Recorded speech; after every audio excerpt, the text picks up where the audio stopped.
So good old Kotaku is in their feelings. Kotaku has been hurt beyond belief, to be honest with you, and I love seeing it. I love seeing the Twitter reactions that are going on against Kotaku. I love seeing them post and complain about Nintendo. Oh, Nintendo doesn't love me. They blacklisted me. They don't like me. Blah blah blah. Woe is me. I'll say it right now, right off the bat, in the beginning of this video. Kotaku only has themselves to blame for the fact that Nintendo has completely blacklisted them, and at least they now know it. So what am I talking about? Well, I have an article here from Bounding Into Comics, pretty straightforward, that says Kotaku journalist Luke Plunkett insinuates a desire for anti-Japanese violence in response to Nintendo denying the outlet a review copy of The Legend of Zelda Tears of the Kingdom. So if you guys are unaware of the drama that's going on, Kotaku has been in their feelings because Nintendo has denied them a review copy of the upcoming Legend of Zelda game, and they basically have realized that they're blacklisted by Nintendo because of this. Obviously, they know that's going to hurt their clicks. It's going to hurt their website even more than their website's already hurting. If we're lucky, hopefully Kotaku will go the way of BuzzFeed. That would be great. I will have such a celebration if that happens. But again, they are in their feelings because of it. So we're going to get into the article and talk about it. But of course, before we do, guys, consider giving this video a like so you can help push us out into the YouTube algorithm. It says, further proving the already wildly held opinion that most mainstream video game journalists are no better than the straw men they claim to fight against, Kotaku journalist Luke Plunkett recently responded to a round of discourse regarding the outlet's blacklisting by Nintendo with an image that insinuated a desire for anti-Japanese violence. So can you imagine being such a cuck that you would be so mad that you were denied a review copy that you would try to insinuate violence against the same people that you're trying to beg for their attention? It's ridiculous. Kotaku's latest episode of self-embarrassment was first sparked on April 26 when the staff writer Ethan Gack took to his personal Twitter account to bemoan the fact that the outlet was not provided a review copy of the highly anticipated The Legend of Zelda Tears of the Kingdom. Now, here's the funny thing, too. Before we continue in the article, I'm not going to read another article that has to do with Kotaku in this game because Kotaku is so in their feelings that they decided to report on leaks for this game because apparently the story leaks have leaked about 2 weeks ahead of the game's release, and Kotaku is one of those websites that is actually giving out that information. So they are giving out that information because they didn't get a review copy. That's how petty Kotaku is. So in one breath, they're going to complain about Nintendo not giving them access. And then in the same breath, they're going to write articles like this where they're going to basically be complaining and trying to push violence against the Japanese people. And you're also going to make another article talking about the leaks for the upcoming game that you didn't get a review copy for. So I really don't know why Kotaku is trying to pretend as if they're the victims here. Nobody likes Kotaku. I don't know of a single person that actually genuinely likes Kotaku. It says it's a preview day for Zelda Tears of the Kingdom, a huge game I would love for Kotaku to be able to inform its millions of readers about firsthand. I don't know if you have millions of readers. Whined Gak. Unfortunately, Nintendo still has it blacklisted from advanced coverage, a move I would argue is both unprofessional and coercive. So again, you're going to complain about professionalism, right? You're going to complain about professionalism, but then you're going to leak the story elements of the game 2 weeks ahead of the game releasing because you didn't get a review copy. Who's unprofessional, Kotaku? Like, come on, man. You cannot, it cannot be, it just can't. There's no way this is real. There's no way he can be serious. How could you be serious in one breath talking about professionalism and then you are one of the most unprofessional websites I've ever seen? You spend most of your days talking about identity politics than actually reporting on video games. You would much rather talk about how Link is guaranteed to be gay and that he's always been gay and all this stuff. You'd rather talk about that than actually talking about video games. It says, yet what Gak notably failed to mention is an attempt at righteous indignation is the fact that Kotaku's blacklisting was nobody's fault but their own.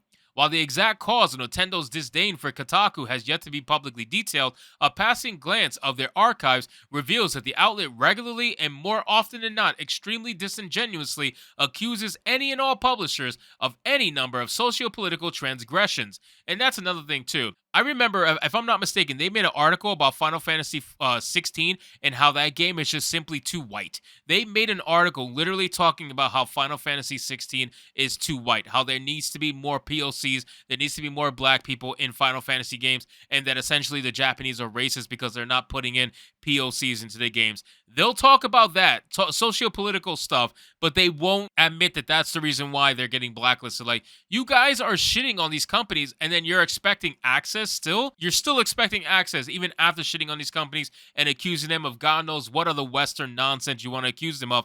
It's so stupid. It says, in terms of Nintendo, with a history of such hits as Super Smash Bros. Ultimate's Persona 5 DLC includes a disability slur, an absolutely absurd accusation, and Metroid Dread is already running great on Switch emulators, which was published the day after the game release, it's not hard to see why the esteemed Japanese publisher would view working with Kotaku as bad business. Shortly after he hit send, Gak's whining would see him and the outlet as a whole inundated with criticism, most of which was focused on the outlet's aforementioned lack of journalistic integrity and the fact that they were attempting to shift the blame for their blacklisting away from their own actions. However, rather than engage in even a moment of self-reflection, Gak decided to add to Kotaku's history of acting like petulant children by responding to the criticism by publishing a self-explanatory article detailing everything we're learning about Zelda Tears of the Kingdom from the leaks, a response that was soon met with backlash all of its own. So that's exactly what I'm talking about. They literally put out an article about the leaks shortly after complaining about not having access to this game. So why would you think that Nintendo would even entertain giving you access if you act like this? You act like children and you want to be vindicated so badly. But at the end of the day, Nintendo has every right to deny you access if you continue to act this way. And you've proven with this particular article that you wanted to put out right after complaining that you should not be given access. So I'm all for Nintendo blocking access to Kotaku. Honestly, the more companies that block Kotaku's access, the faster they're going to go out of business, which will make me just the happiest person in the world. But who knows? They'll probably end up just going straight to politics because we all know that's what they really want to talk about. It says, now enter Plunkett. A senior editor for the outlet, Plunkett joined the conversation on May 3rd to defend his colleague, sharing a tweet by GameSlushPile, who, after seeing Gak's petty leak coverage, questioned, "You complain about Nintendo blacklisting you, then post spoilers based on leaks.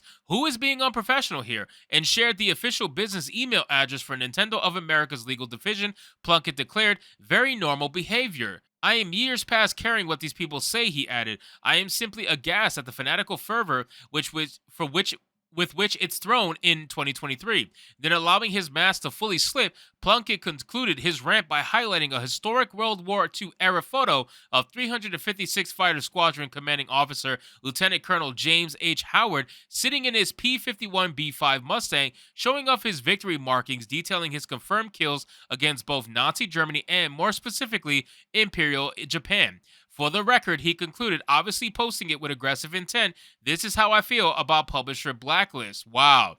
That is crazy, bro. There is no... Are you serious? Wow, he really posted that. That takes a next level asshole to post this, man. This guy is so unbelievably cringe. Oh my God. First off, you would never be that cool to even come close to being able to do something like that. And number two, you're a dick. You're a total dick. For you to complain and whine online about not having access to a video game in a company's video game and then literally threaten them with a post like that, you are some next level just tone deaf. You are tone deaf. I don't really know how else to put it other than that. But honestly, guys, what else could you possibly expect from good old shill media website Kotaku? So anyway, guys, thank you so much for watching this video. I hope you did enjoy it. And if you did, consider leaving me a subscribe. I would greatly appreciate it. Don't forget to like the video, comment, let me know what you thought, and I'll see you guys on the next one. Hypnotic out.